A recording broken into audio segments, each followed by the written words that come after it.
The weekend ahead is looking bright, and it is the first day of May. We are properly heading into gardening season, and there are a lot of things that we could be doing this weekend.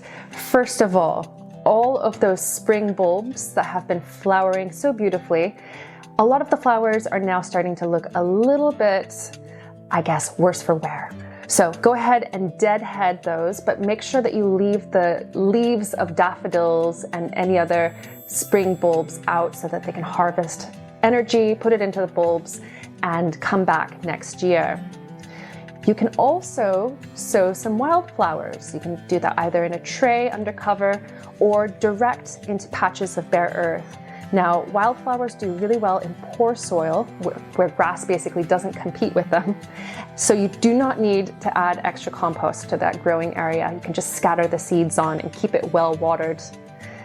In the vegetable garden, loads to do.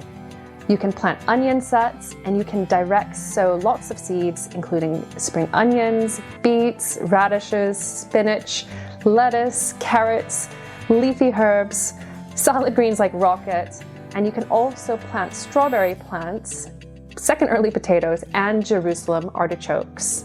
Now under cover, that means inside a greenhouse or in your home on a warm windowsill, you can start practically everything that you can direct sow, excluding carrots. They really do not like being started off in modules and planted out.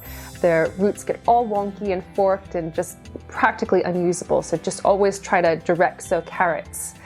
But everything else you can sow. You can also sow sweet corn, cucumbers, squash, and beans. You can even sow early purple sprouting broccoli this weekend. And those of us who have grown it this past year are coming to the ends of our harvest right now. You can also plant tomatoes in the greenhouse, but don't plant them outdoors just yet because it's still a little bit too cool. And you also need to keep on top of weeding. That's something that's going to come up pretty regularly from here on out. Weeding and watering, making sure that our plants are really taken care of. And also consider structures for some of your plants to grow on. So particularly the sweet peas and beans that we've been growing. You can put together a smaller wigwam with bamboo canes, or you could do something amazing and grow a bean teepee this year.